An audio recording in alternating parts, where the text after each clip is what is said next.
Bonjour à tous, j'espère que vous allez tous très bien. Aujourd'hui, je ne fais pas de vidéo ASMR comme vous pouvez le remarquer, je fais une vidéo naturo où je vais parler d'un sujet qui touche beaucoup de personnes, notamment en cette période. Je vais parler de la dépression saisonnière. Alors la dépression saisonnière, qu'est-ce que c'est ?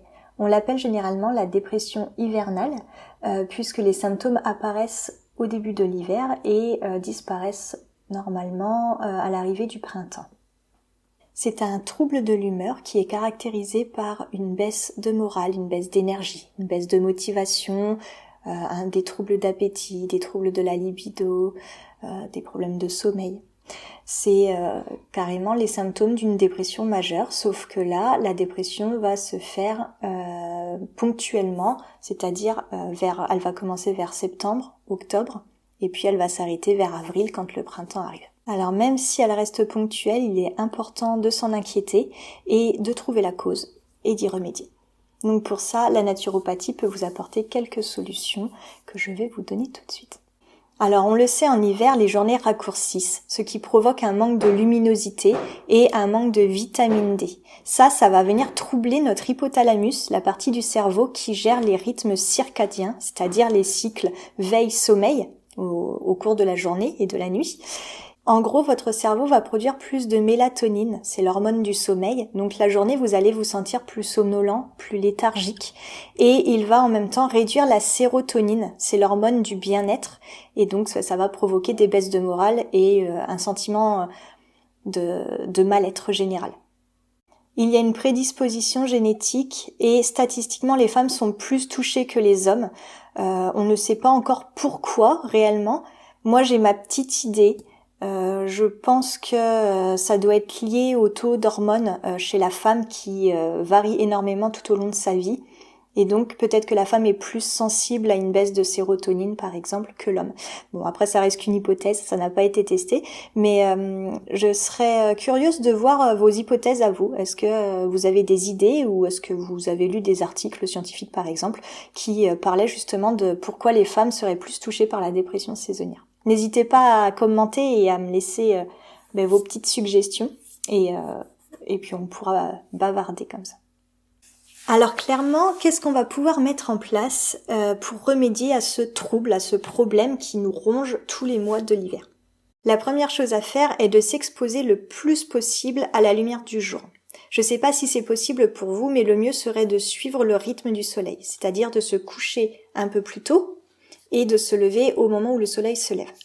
Vous pouvez également dans votre chambre laisser les volets et les rideaux ouverts pour laisser pénétrer la lumière du soleil dès le matin. Comme ça, vous faites pénétrer par votre rétine le peu de luminosité qu'il y a déjà dans la journée. Essayez de sortir également un maximum dehors. Le mieux est de s'exposer à la lumière du jour entre midi et 14h parce que c'est là où la luminosité sera la plus importante. Essayez de faire en fonction de votre rythme de vie. Si vous travaillez, à chaque pause, essayez d'aller la faire dehors, par exemple. Couvrez-vous bien, évidemment, parce qu'il fait froid. Mais voilà. Le but, c'est vraiment de s'exposer un maximum à la lumière du jour.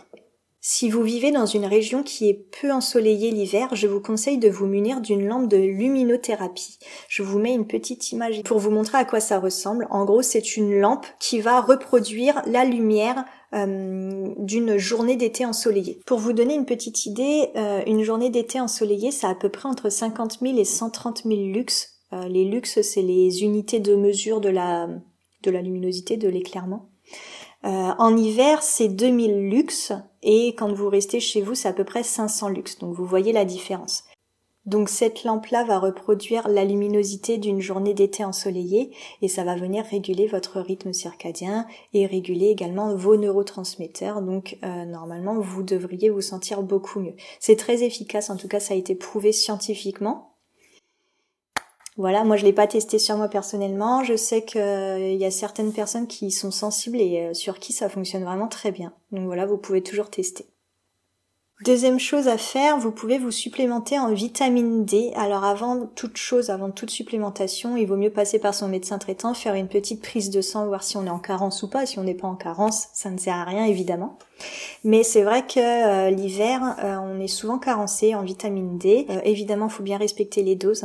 On va pas se pourrir le foie non plus parce qu'on sait qu'un excès de vitamines c'est pas bon pour le foie du tout. Et puis voilà. Après la vitamine D, on peut en trouver notamment dans les sardines en conserve. On peut en trouver dans les yaourts qui sont enrichis en vitamine D. On peut en trouver dans pas mal d'aliments comme les champignons, voilà quoi, les œufs et tout le tralala. Mais la meilleure façon d'assimiler la vitamine D, c'est vraiment de s'exposer au soleil. C'est la première source de vitamine D. Après, quand évidemment on vit au pôle Nord ou dans le nord de la France, c'est un peu plus compliqué. À côté de ça, vous allez travailler sur votre alimentation puisqu'il va falloir consommer des aliments riches en certains acides aminés, notamment ceux qui sont précurseurs de la sérotonine. Et je pense au tryptophane. Alors le tryptophane, c'est un acide aminé que vous allez pouvoir retrouver dans la viande blanche, dans les œufs, dans les fruits à coque, le chocolat, surtout en fait tout ce qui va être d'origine animale. Donc ça va être vraiment viande, poisson, œufs, voilà. Là-dedans vous allez pouvoir retrouver le tryptophane, mais vous en avez également dans les végétaux, notamment les légumes à feuilles. Voilà. Moi le conseil que je vous donne, c'est en hiver, vous mangez varié. Vraiment, vous vous faites plaisir et vous mangez varié et essayez de privilégier des cuissons douces, donc cuissons à la vapeur pour essayer de garder un maximum de vitamines. Voilà, tout simplement. Un autre petit conseil que je peux vous donner, c'est le matin, essayez de manger des aliments plutôt salés que sucrés parce que, par exemple, si vous faites des œufs le matin, vous allez déjà avoir certains acides aminés qui vont booster votre sérotonine. Donc c'est pas mal pour démarrer la journée quand même. Après, si vous n'aimez pas les petits déjeuners salés, vous pouvez vous tourner vers du pain avec du beurre. C'est très bien aussi. C'est parfait même, je dirais. Du moment qu'il y a un petit peu de protéines, c'est bon pour le moral. Le truc à éviter, c'est vraiment de consommer trop de sucre le matin, puisqu'en fait, ça va booster votre cerveau en dopamine au moment où vous allez ingérer ces aliments sucrés. Le problème, c'est qu'après, évidemment, vous allez avoir une rechute dans la matinée. Et là, vous allez avoir des fringales et des envies de sucre tout au long de la journée. En fait, votre cerveau va réclamer sa dose de dopamine un peu, et il va aller rechercher ça dans le sucre. Et donc toute la journée, vous allez avoir des pics, des fringales, un peu comme si vous étiez drogué au sucre. Donc voilà, évitez de consommer trop de sucre le matin et si possible, mangez plutôt salé. Vous pouvez aussi augmenter votre dose de dopamine tout simplement en vous faisant plaisir. Et oui, c'est simple, mais évitez de vous faire plaisir avec du sucre. Faites-vous des petits plaisirs dans votre vie quotidienne en regardant un bon film par exemple, en vous massant ou en vous faisant masser, enfin peu importe de ce que vous faites, mais c'est important de se faire plaisir et de prendre des moments à soi. Ça va booster votre dopamine. Après, vous pouvez aussi faire de l'activité physique puisque le sport va booster cette dopamine. Si vous n'avez pas le temps d'en faire parce que vous avez la journée trop chargée, essayez de marcher un maximum, par exemple d'aller au travail en marchant ou en prenant le vélo, en montant les escaliers plutôt que l'ascenseur, vraiment en vous déplaçant et puis en bougeant votre corps, voilà, tout simplement. Et un dernier conseil que je peux vous donner, c'est de vous tourner vers la phytothérapie. C'est la thérapie par les plantes, puisqu'il y a beaucoup d'études sur le sujet et on sait que certaines plantes peuvent aider, notamment dans les dépressions, donc les dépressions saisonnières, mais aussi les dépressions majeures. Ça, j'en reparlerai dans une autre vidéo parce que c'est pas tout à fait le même traitement. Attention avec certaines plantes à ne pas prendre si vous êtes sous antidépresseurs. Si vous prenez un anticoagulant ou si vous prenez un traitement contre l'épilepsie parce que ces plantes-là vont venir interagir avec le traitement et ça peut créer de graves effets secondaires. Je vous conseille d'aller consulter votre médecin traitant avant pour en parler avec lui ou votre pharmacien ou alors votre naturopathe préféré, voilà, un professionnel qui sera en capacité de vous aider et d'adapter votre traitement. Évidemment, on n'arrête jamais un traitement médicamenteux sans l'avis de son médecin.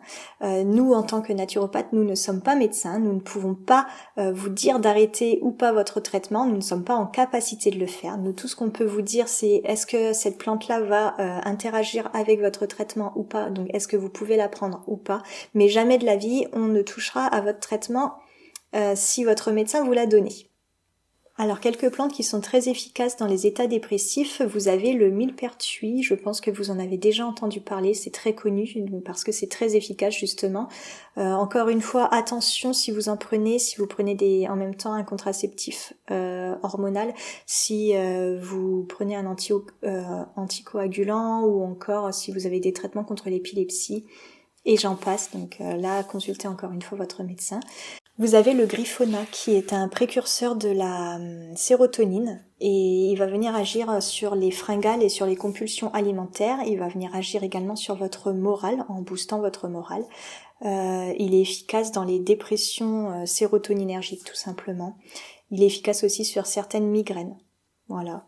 Et lui encore une fois il est interdit si vous prenez des traitements et il est interdit également chez la femme enceinte. Vous avez le mucuna, c'est une source de L-dopa, donc lui il va booster plutôt la dopamine. C'est très bien pour les personnes qui ont tendance à procrastiner le matin. Vous prenez de la mucuna le matin et ça va venir justement booster un petit peu votre énergie, booster un petit peu votre motivation. Alors je vais pas toutes vous les citer, mais sachez qu'il y a également la passiflore, il y a l'aubépine, la valériane, la mélisse, voilà, donc il y en a vraiment pas mal. Je vous laisse vous documenter, parce que je vais pas tous vous les citer, ça va être trop long et trop barbant. Mais je vous laisse effectivement vous documenter. Et puis voir ce qui pourrait vous convenir. N'hésitez pas à consulter un professionnel, notamment un naturopathe qui pourra certainement vous aider durant cette période hivernale et cette période qui peut être compliquée pour vous si vous avez des troubles de l'humeur associés à cette baisse de luminosité. Et si vous avez des questions, n'hésitez pas à me les poser en commentaire. En général, je réponds assez vite dans la journée. Voilà, c'est tout ce que j'avais à vous dire. Je vous souhaite de vous sentir bien et heureux en cette période hivernale. Et puis, prenez soin de vous, c'est très important. Je vous dis à très bientôt.